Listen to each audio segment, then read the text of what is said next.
What's up, Duke fans? Welcome to the Devil's Den podcast. I'm your host, Josh Smith, joined by co-host Raul and Shu. We're coming to you with a snow day again, fellas. Another snow day, not ice this time, all powder here in the Carolinas. Duke beats Virginia Tech up in Blacksburg, 72-58 to move to 20-1, 9-0 in the ACC. So we're going to talk about that. Another big game from Cayden Boozer, a little bit of Caleb Foster flu game stuff to get into, workmanlike performance. But fellas, before we jump into that, I figured we would just start a little bit. Not sure you all guys watched it. I'm sure you at least tapped in a little bit, or at least heard or familiar. Was watching a little bit of NBA last night. So Con and Coop got to link back up. So we had Hornets at Mavericks. Coop goes for 49. I mean, Con was electric too. I think he had 34 or something like that. Could have probably kept going. I mean, at one point he was 8 of 9 from 3. I think he finished 10 of 16 or something like that. Just an electric game. Hornets come out with the win. I mean, Coop hits a 3 to give them the tie, to get to tie the game up, comes down, gets. This is tough, man. I kind of wanted the Hornets to win, but I wanted Coop to get 50 here. Pretty weak foul though on Con. I thought at the end, man, I was I don't know, led to a wedgie there. Con ends up getting the game-winning free throws. Shouts to Sion for that as well. Coop comes down, couldn't quite get that last one to go. But fellas, just as we turn the page on the new year, a little reflection back to those fellas. Just thoughts on probably 1A and 1B for NBA Rookie of the Year here. Yeah, I still think Con should be considered the leader, but Cooper might have, swayed that a little bit with this performance, right? I know it was a loss, but at the same time, 49 points versus, Con had 34. 21 in a quarter or something like that. Exactly, yeah. And it was an efficient game too. He took a lot of shots, but he had a really good field goal percentage at the end. It's unfortunate that he has that turnover kind of, towards the end of the game there, but it was cool, how it was basically 3 Duke guys involved throughout the entire possession, right? Cooper makes the bad pass, Con gets the steal, Sion gets the save, Con sprints down the floor, Cooper nearly gets the block. I thought on the replay, it probably just should have. I agree with you. It should have just been a clean block. Yeah, just no call there, man. Yeah, exactly. It would have been nice if we had gotten that kind of foul call versus Houston in the Final Four. You remember Con's drive from the perimeter there, on the left side. I thought he was fouled more on that than he was on this play, but that's the difference kind of between college physicality and the NBA, I guess. Yep. So, but just an awesome thing to see. I think both of these guys are going to be multiple-time All-Stars. Con is already on pace to have, the best shooting start for any player we've literally ever seen. And that includes guys like Steph Curry and, Klay Thompson and Damian Lillard and all these guys, right? So if he can keep that up, 2 more threes than the next closest person. Yeah. Maybe that was rookies or something like that. I mean, I was looking at it and it's dude, the pace is pretty it's insane. Yeah. I mean, the Hornets offense is really fun to watch too. Yep. So, and they're rolling right now. They're rolling. Yeah, they are. They're 12-1. I think they won today too. They beat the Spurs, so I think they're 12-1 with in January. Lineup. Yep. It's if they're healthy, man, they're good. Yeah. They got depth is a problem. But yeah, shoot for you, man, Con and Coop. Well, look, I spent Thursday night in a hotel in Atlanta. Couldn't get it on the TV, and as Raul mentioned, it wasn't on our YouTube TV app. So didn't get to see it, but I was keeping up with the box score. I know I had checked early, and Con was out to 12 points early in the game. Coop wasn't far behind. Then I think second quarter, Coop kind of exploded. Coop went off. Yeah, and then Con at one point, as you mentioned, I looked, he was 8 of 10 from 3. So I'm shooting 80%. It's pretty good. That'll do. Yeah. Didn't get to see the ending. I know Coop wasn't quite able to come up again. I don't know what his record is in those last or game time shots, man. I know, man. But the 3 he hit before that too was so cold, dude. And it was just an off dribble. It wasn't catch and shoot in the corner. It was I got the ball, sizing you up, little hezzy step back, 3 in your face. There it is. Same thing he did against Clemson, but it's that last one, right? It's that last one that gets. The one thing I was thinking of is how much cooler it would have been if D-Live and Kyrie could have been out there as well. Now I don't know if Coop get 30 shots with Kyrie. Maybe not. Yeah. Kyrie probably is rightly taking that last shot. It's at this point he's earned that. I don't know, but we'll see how they play together when Kyrie gets back. Maybe eventually, maybe he'll just sit out the year because Dallas is not in contention for anything, and it's like, why not just fully recover? But I'm excited to see them on the court together because I think Cooper could really benefit from having a high level point guard. He's playing with like third string point guards essentially. Yeah. And just look at how much better he looks now that he has like a third string point guard out there instead of trying to run point like he was at the beginning of the year. So if you replace that player with Kyrie, it's like just opens up so much more space for him.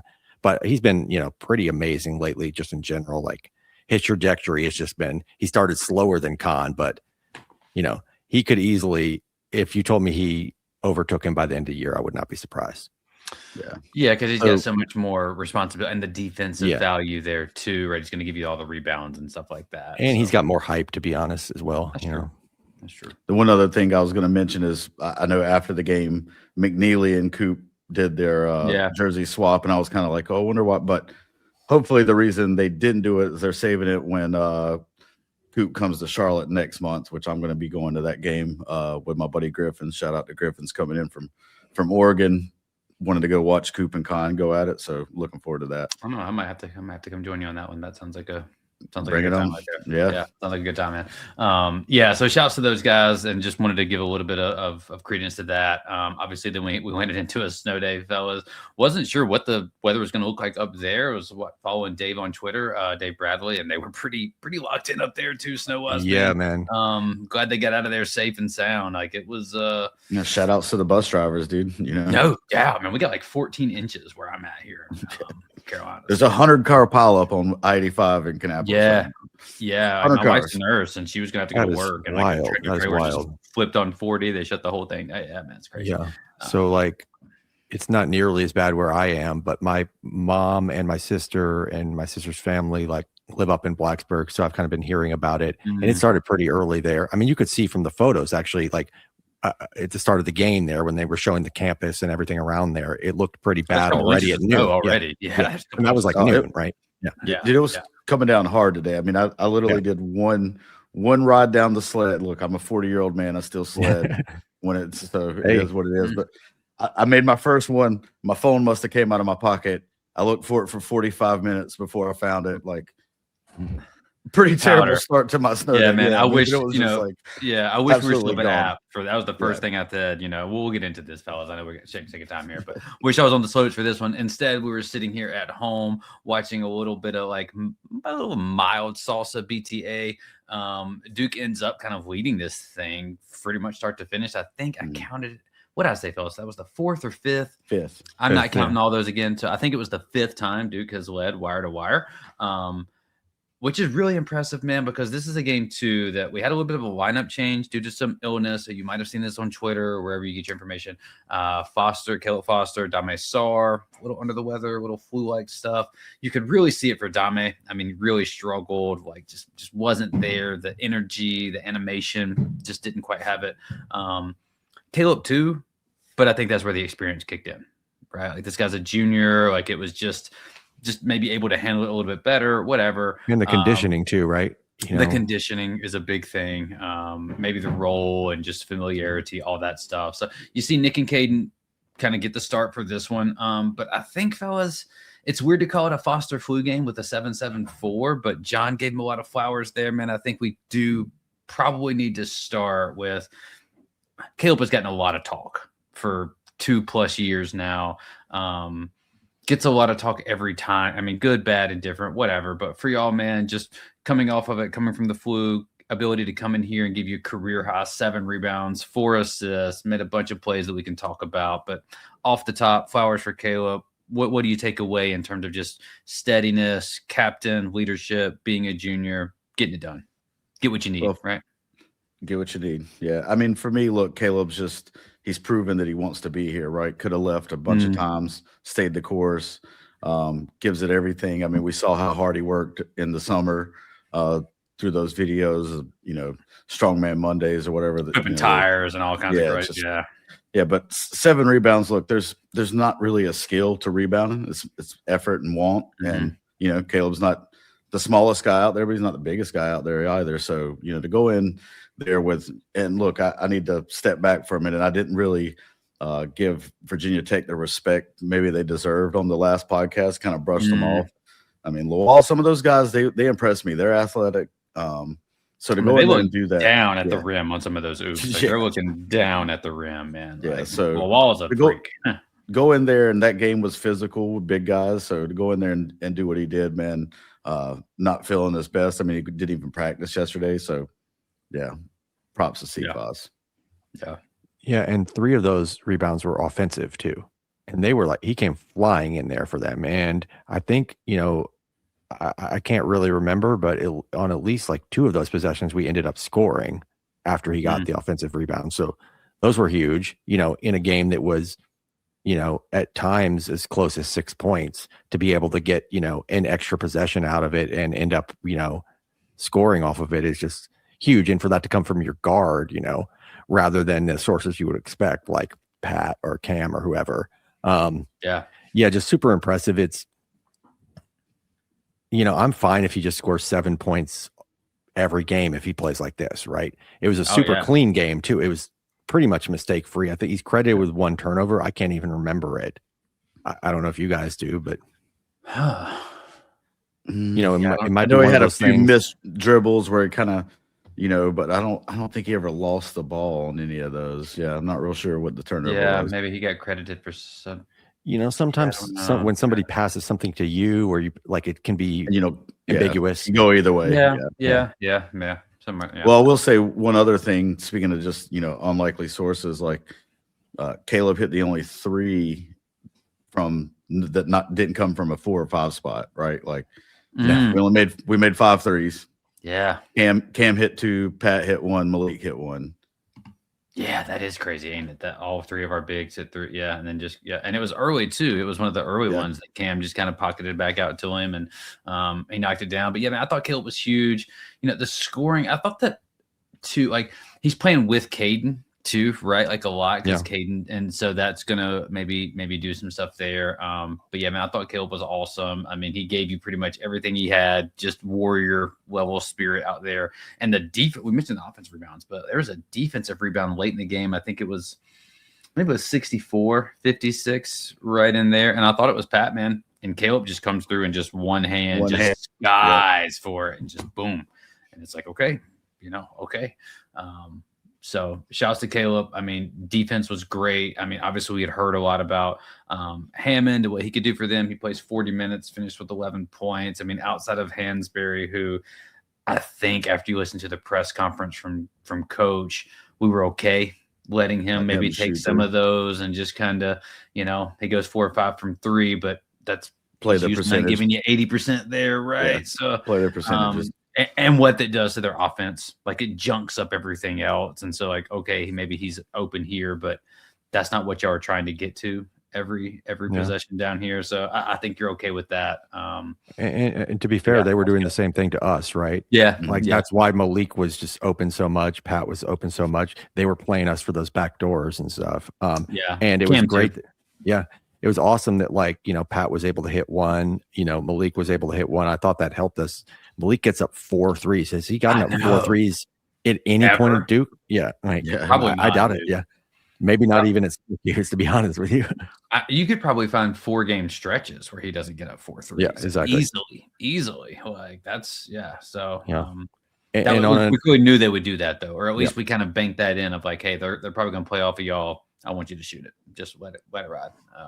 And on a night I say night, it was noon, but on a day when Isaiah Evans' shot just looked completely broken for whatever reason, and he was just missing badly, to get several threes from your front court was just a great way to offset that. We didn't shoot well from 3 overall, but John you have to mentioned make that presser. That Isaiah got. One of them was I think the one that he was kind of going to his left and kind of fading left was a tough shot. But some of the other ones he got off, I mean, we ran the inverted screen and he just kind of shorted. I don't know if maybe fatigue played a part in that one. That one might have been kind of later second half, but he had a wide open catch and shoot too. That's one thing I kind of wanted to bring up with you guys is, like, it's weird to me that he's just not very good at catch and shoot threes. That's my impression. He's good. He's good coming off flare screens. He's good, tough kind of contested movement shots. But I swear, like he bricks a ton of, like you would think that would be his highest percentage. Yeah. Like if a guard is coming through the lane or if Cam is like got it and he just throws it and Evans catches it in a pocket, he's got to be shooting like 15% on those. Yeah, exactly. For whatever reason, it just hasn't. I mean, there's a trend here where it's kind of like really odd because his 2-point percentage and like what he's doing in the lane and around the rim and in the mid range is like elite right now. But the three is just not there, man. I think he's like 8 of 33 since they went out west, man. Like since that SMU game where he went 4 of 8, I think he's shooting like 24%. That's not going to cut it, dude. It's just like, he's just too good of a guy to be sitting here at 24%. Especially like last when 12. I mean, like he's 3 of his last like 18. It's like that's not slim. Especially when, like you mentioned, he's, probably in that same stretch. If you told me he was shooting 65% from 2 or something in that same stretch, it would not shock me. Like he's been money in the lane. Higher than that. It's like, I mean, you just go back and 5 of 7, 3 of 3, 3 of 5, 4 of 7, 2 of 2, 1 of 3, 3 of 7. I mean, so that's like pat efficiency, right? Yeah. Yeah. I mean, so that in theory should open up 2 in conference, 63%. Yeah. So that's, I mean, I know we're kind of cutting each other off with stats here a little bit, but like that speaks to it of like, it's how do you, I don't know. I mean, there needs to be a balance, right? Yeah. Yeah. Cause I don't know, man. I mean, 63% from 2 is definitely elite, but you probably trade it for 47% from 3 or 45% from 3, right? It's like you just do. It's just the way that works. But I don't say that to say that there's a problem with Slam. I think it's more of like, this guy is perfectly fine, but way below still where he could be, right? Like this guy could be star level and he's still giving you what you need, I guess. But there's just more there, it feels like, right? There's just a lot more there. I don't know. We'll see. We'll see where it comes from. But defense continues to be really good from Slim too. I mean, he continues to compete, continues to show up. It's literally just the 3-point shot just for whatever. It looks flat. Looks a little flat, man. I noticed the 2s that he's been drilling are very kind of like not a lot of lift on those, right? He rises up and just kind of pops them in.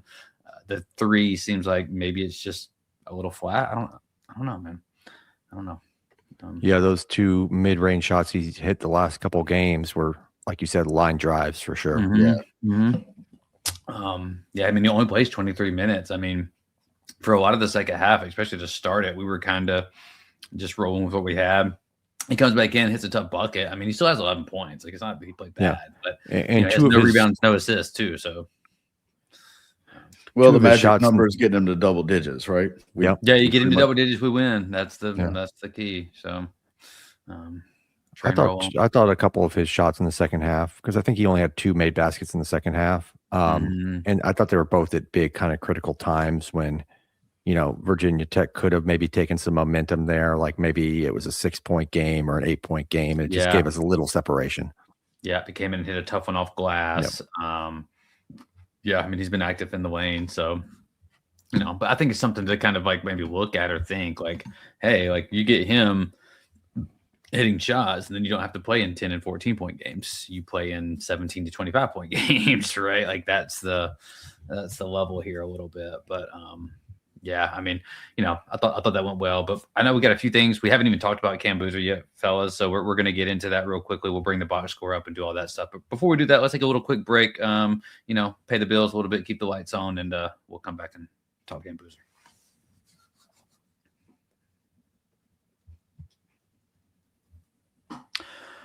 All right, fellas, I know we're already 20 minutes in here. I promise I won't keep you too long, but we got to talk about the guy. We got to talk about him at this point, man. I'm tired of hearing about AJ. I'm tired of hearing about Darren. I played 16 minutes and looked great. Peterson, I mean, this dude is a monster, dude. Like, he is mechanical. Like, if you look up Cayden Boozer, like, the definition of Cayden Boozer might be AI. Yeah, that's what he is to me. Dude is AI. Dude is AI. You just program him. I tell him what I need. I tell him what I want. Boom, Cam pops it out. Here you go. Like, you're sick. You're sick. You're not playing. You're athletic as hell. I got 34 for you. I got 7 for you. I got 4. It just doesn't matter. It seems like, man, it just does not matter at this point. I don't know if I can even like historically put him in the right context. I don't know if his game pops enough to allow you to do that.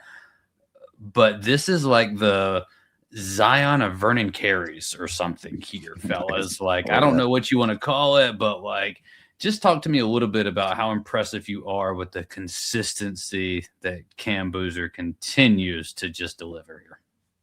Well, I like that description, the Zion of Vernon Carey's, because I think Vernon Carey didn't really get the flowers he deserved. Dude was incredible though, man. Yeah, for his PER, right? Like his efficiency. Yeah. Well, look at Cam right here. Okay, he plays 37 minutes, 9 of 12, 2 of 3 from 3, 4 or 5 from the free throw line. Granted, he did take 5 of our 7 free throws. I did want to mention that.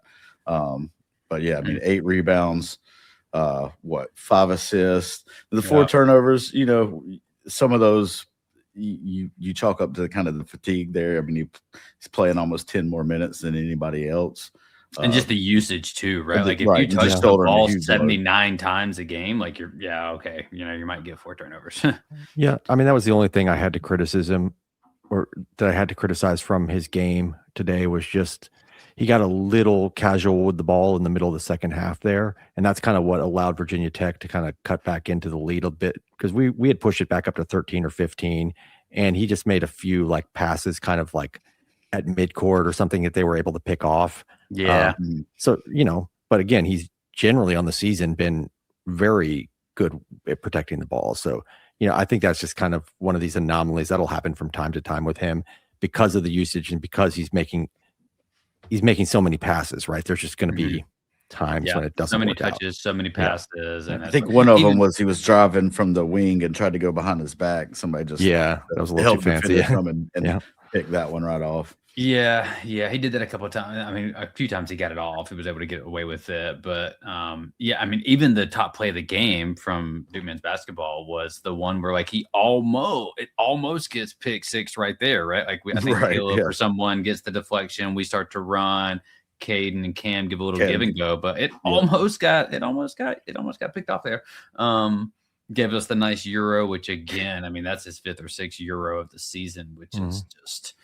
And like untouched at the rim on all of them, dude. Like on all of them, like he gets you in. I don't know. I think he just figures out he counters you're trying to measure him up. It's almost like LeBron on the chase down blocks, right? Like he's counting, measuring you up to get there at the right time.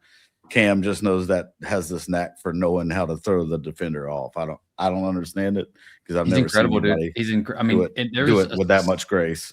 There's a segment in this game, and shouts to Evan Brads too, dude. Like I was watching Brads on the sideline, and I don't know, maybe John will talk about it at a certain point. I didn't hear it in the presser. I don't know if he had the scout. I don't know what his role was, especially for this game.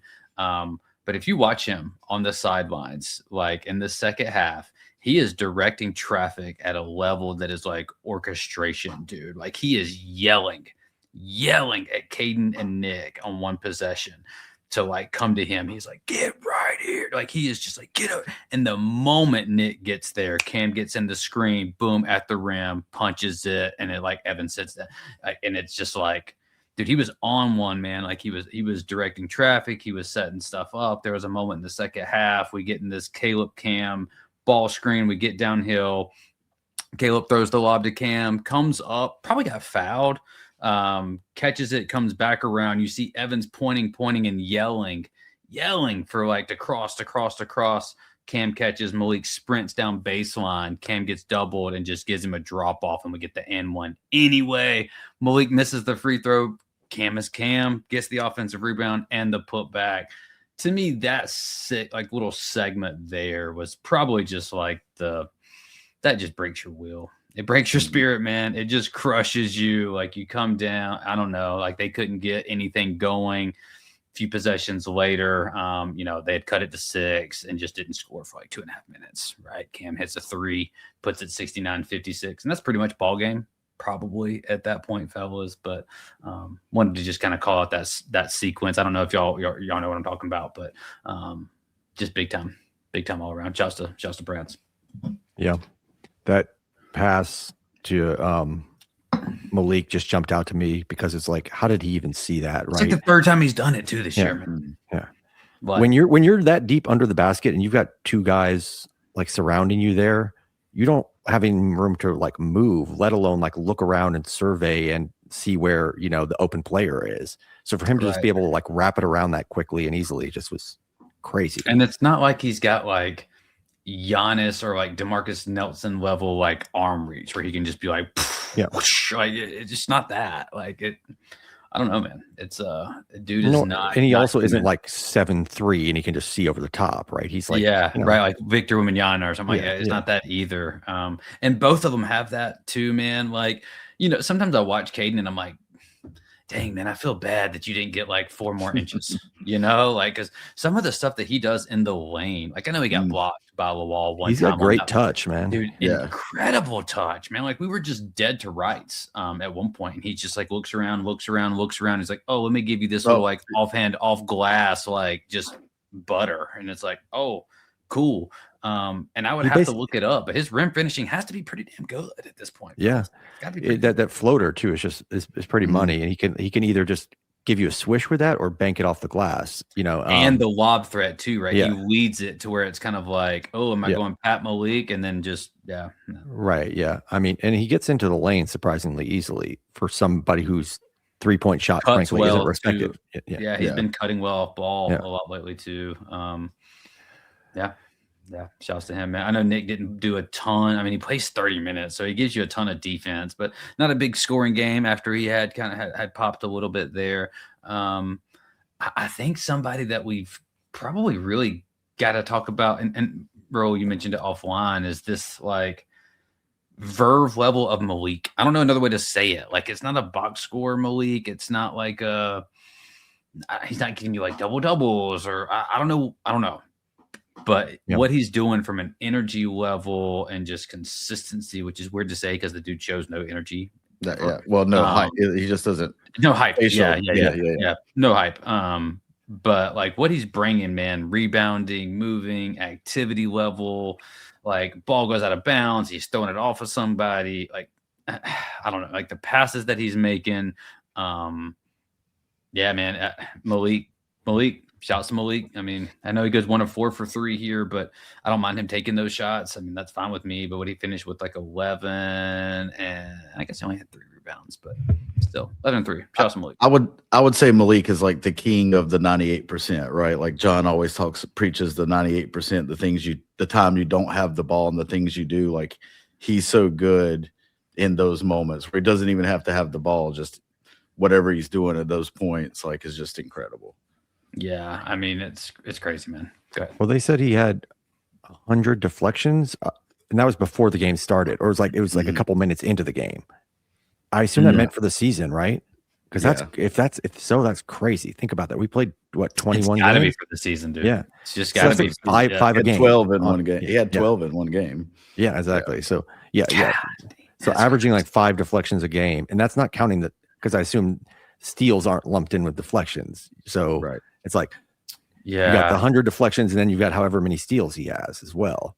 And I'm still waiting for and honestly, it could come really, really, really, really soon. The matchup when we get to play a team who really wants to run stuff from their bigs from the perimeter. Caleb Wilson. Yeah. Caleb Wilson. I got something for you, bro. I got somebody for you, bro. Got a dude down the road at Auburn last year who had to play against that. Did not have a very good time. We haven't got a whole lot of that this year where we've played against teams who really want to operate how we operate. Like, honestly, this year's Duke team, if there's a team that I don't want to, if there's another team out there that has a Maliq Brown, that's our kryptonite probably, right? Like this year's Duke team would get annihilated by Maliq Brown. But a team that plays similar to us or wants to operate like that, like some of that Vassar, like Caleb Wilson stuff they've been doing over at Carolina, I am trying to mash Maliq Brown on that, dude, because we still haven't seen him be like the ultimate on ball kind of disruptor that we know he can be. I'm hoping that's coming. February 7th. Very quickly here. But one thing I didn't mention when we were talking about the Foster and Sarr being under the weather. And I don't know if you guys want to get into, Carolina game's coming up Saturday. I hope nobody else kind of catches any of this stuff that the guys got going around. I'd like for us to be fully healthy going into that one. Well, at the risk of sounding too confident or arrogant, think about our next opponent. We basically got a bye game, so yeah. I mean, it's you could just sit Sarr and Foster the entire game, in my opinion. And so KenPom has us winning by 25, I think. I'd go over on that. Yeah. I think this Duke team is the kind of team who, when the opponent is badly overmatched, that's when they just like blow you out by 40 or whatever. So I'm thinking like just, limit their minutes if you really need to. I mean, I think Caleb seems like he'll be fine. If he was able to play that well today, he's probably good for Tuesday. But, if you need to sit Sarr the whole game, BC just doesn't have the offense to really warrant having a lockdown perimeter defender out there. So, you could sit. I think you could sit both of them and still win by 15. KenPom rating is less important here than getting our guys right. Right. Yeah. The big game is coming up. Right. I mean, you can't drop this game, but that would be a disaster. BC and Cameron, like you have to show up a little bit here, but that's one that you gotta get it done. But you also have an opportunity to. You're right. Like, who cares if we don't win by 25 if you're not playing two starters? Right. Like if you're doing that, if you're making sure that the main thing's the main thing, I think that's okay. Well, I think we saw tonight. I mean, he dipped into the depth chart pretty early. And Darren Harris had a dunk. I mean, you saw Cayden. I mean, that's what the season is about, right? So it's like, you have these opportunities and you get to hopefully build from it and see if it challenges you or threatens you or makes you adapt in a way that a team that you played previously hasn't. Maybe. I mean, we've seen recently a lot of teams not double cam. So that's interesting too, right? To continue to see, because I do think the better you get, teams aren't going to double you, right? Like you really can't. You really can't double him.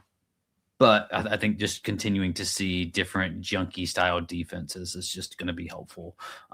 One thing before we move on, I know we talked about Boston College a little bit, but just real quickly, we did see a little bit of Jaden Shoot. So shouts to Jaden Shoot, man. I'm not one to really hate on guys that leave like that, especially if you're not like outshining us too, right? Like, let's be real. But shouts to him. He made one of the only against Duke threes that guys tend to make against us. But you're talking about the banked in like BS. Yeah, like imagine if we lost the game and you just get to look at that shot. It was by 2, and cool. Yeah. However, he did have a really nice move. He just he completely shook and let Cayden go. Yeah, he completely shook Cayden there. That was nice. Yeah, I was happy for him on that one, but also happy he didn't go off against us or anything. Yeah, no, I mean, nothing like it. And I know we didn't mention it, but a couple weeks back, shouts to Mark. Mark Mitchell had a buzzer beater a couple weeks ago too from Missouri. So, nothing against those guys really for me. I mean, clearly we're 31-1 or 30-1 in our last 31 and 32 ACC games. So I mean, we're doing fine for ourselves. So shouts to those guys. Glad they're doing well. We continue to move over here for us though, fellas. So as you've already got into a little bit, we do get BC on Tuesday before we get to the main event in Carolina Saturday down there in the Dean Dome. So fellas, Boston College is Boston College. They had a blip in the radar a few years ago where they were semi-decent. They're not trash. Like, they're not terrible. Like, we're talking, they're top 150, which is I don't know. Yeah, it's not respectable. The worst we're going to have on the schedule. Yeah, right. But they're not like, you're not playing. I don't know, Niagara or whatever. Yeah. Right. Yeah. They're not Niagara, right? So it's they're there, but it's at home. You're feeling pretty good about that one. You might rest some guys, like you said. You might kind of shake that around a little bit, but I don't know. I mean, I think even if we did do that, I'm still with you, man. I'm gonna roll with the spread and I think we're playing too damn well. I just think we're playing too well. We were just rolled into Castle Coliseum and pretty much cruised. And I just saw the thing where Duke was 1-4 as a top 5 Duke team going to Castle Coliseum since 2011. So I don't know, man. I feel great. I don't know, as good as you can feel about BC. Mash it for me. Where y'all at? Yeah, I mean, look, it was impressive to go in and win against Virginia Tech. All things considered, the guys being under the weather, they shoot 5 for 21 from 3. Now, we did crush them in the paint, which we've been doing. I think we were 46 to 24 points in the paint. But we didn't get a bunch of free throws in this game, so it's not like we were, just getting to the line and living at the line. The other thing is, Virginia Tech is, at least when I looked on Lenardi's, he was the first team out. So they're fighting for a spot. They needed this game. They wanted this game, I'm sure. So to come in and get a comfortable 14-point win was nice. Now, going to BC, they're not good, like you guys mentioned. We've held 4 of the last 5 teams under 60 points. What do you guys think we hold these guys to? I mean, their offense is where they really struggle, right? So look, you get just on KenPom here, you see 274th offense. They're actually a respectable defensive team, 50th.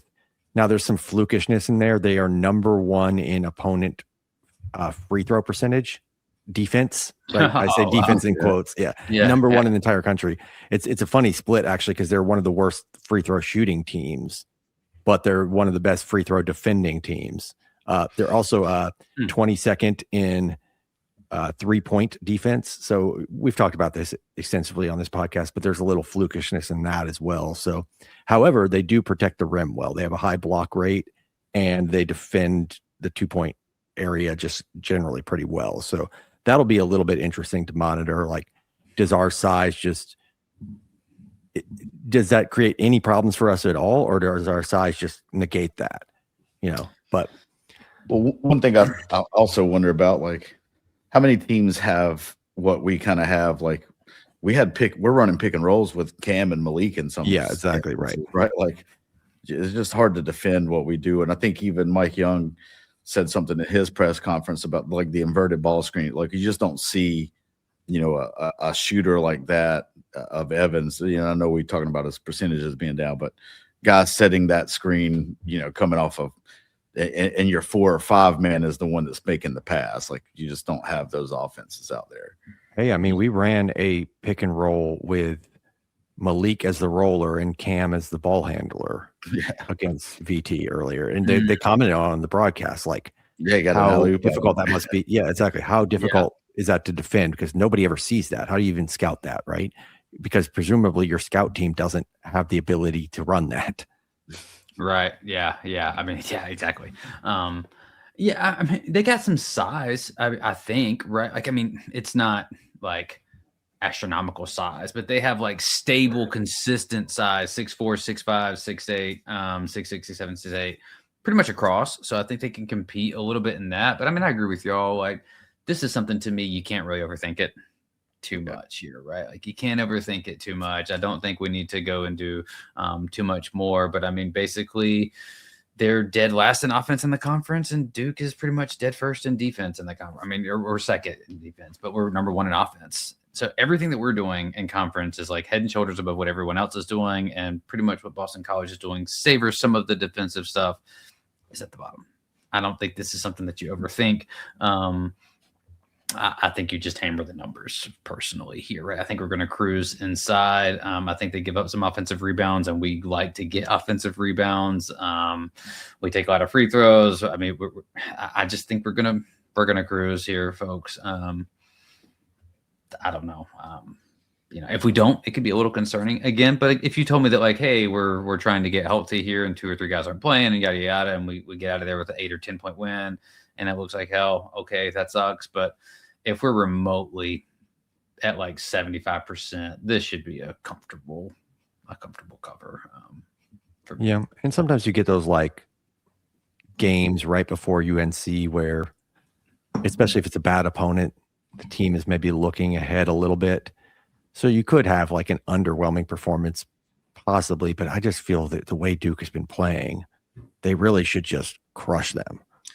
Unless Cam's not playing, then I would feel like you could put Cam out there with Jack and Darren and probably just put maybe me and Shu. If you got some eligibility, we could hop in there and we might win by 4 or 5, but I can set some screens and flop around a little bit, let Cam get for 60 if that's what it takes.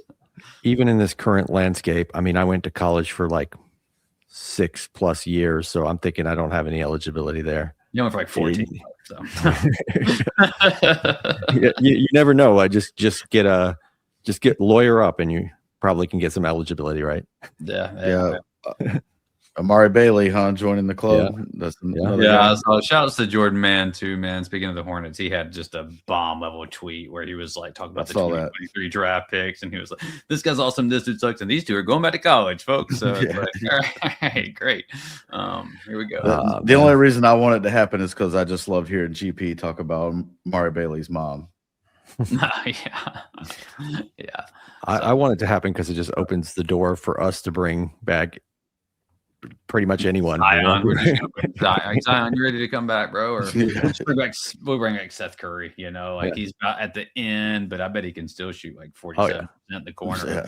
So, man, it's getting crazy. But at the same time, man, we're 20-1, 9-0. Things keep it moving. At the top of the sport, the things continue to keep moving there. So it's undefeated in January. Yeah, it's one of those deals where you're sitting there at 21 and you feel awesome about it. Like I tap into like as a adolescent or a kid, the youth version of me for like those 20-1 Duke teams are like, it's us and like a huge drop before anyone else. It's not like that anymore, y'all. Like it's not like Michigan is there with you still. Arizona is there with you still. Like Connecticut's there with you still. Like hey, but that gap is smaller than it was. I mean, you remember how far ahead Michigan and Arizona were of the field, and now you look at us three are bunch to the top there. I actually want to look and see what Michigan is now favored over us by. So only 1 point. You remember there was a time when it was like Michigan, 7 or 6. Yeah, it was like 7. Yeah, it was like 7. That's when we were struggling a little bit and had fallen under like plus 30 on Ken Palm, and Michigan was like plus 38, right? So things are leveling out a little bit there. Yeah, and Nebraska had a good chance of continuing that thing with them too. So, I think Arizona will take their first loss. I was looking at their schedule. It's either going to be at Kansas or at Houston. I think they're going to lose one of those two. And they got at BYU maybe, or I know they played BYU's at home, I think. Yeah, right? I don't think BYU's. They beat BYU on the road already. Yeah, they've already beat BYU. Yeah, that was the game they just did. Yeah, that was at BYU. They almost blew it. They were up like 15 or something. They almost blew it. But they're only favored doing that a little bit, but whatever. They're only favored by 2 against Kansas on the road, and they're favored by 1 against Houston on the road. I think one of those teams takes them out. My bet would be, I mean, Kansas is a hard place to play, but if I had to bet, it'd be like Houston. I think they're really good. So yeah. That being said, I'll be pulling hard for them to beat Houston just because. Houston at this point. I mean, the game with us, the Michigan game, could be a big implication for who gets the overall number 1 seed. Then, like if Arizona's going to have a tough schedule to finish out, and right now the Michigan game's the only one we're not favored in. I mean, it could impact either us getting the overall number 1, or it could impact like if we beat Michigan but Arizona's still undefeated, then they get the overall. You know what I'm saying? So there can be a jockeying either way there. Yeah. So we'll continue to monitor that, fellas. But obviously, you're sitting here at, like I said, 21, 9-0. Things are feeling pretty good. You got BC coming in Tuesday. We'll come back after that one, chop it up, and then do a real thorough kind of rivalry thing before we head down to Chapel Hill on Saturday. Fellas, any kind of last tidbits, thoughts, shout outs that you got? You jump in. Just let me apologize to the listeners and to Raul for the last episode. I was not podcasting from underwater. I just didn't have my mic defaulted. Oh yeah. If you listened to Lock On last week too and caught you on that one, shout out to the guy on YouTube. Maybe you heard me or not. I was on it. Caveman. He was in a pineapple under the sea last week. So. No doubt. StreamYard will do that to you. It's happened to me too, actually, once where I thought this was on and it's just my computer mic the whole time. It's I don't know. Whatever.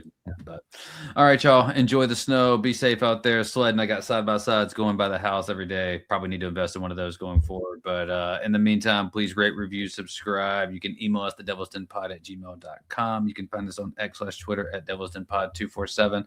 Keep the faces strong and the revive. Go Duke.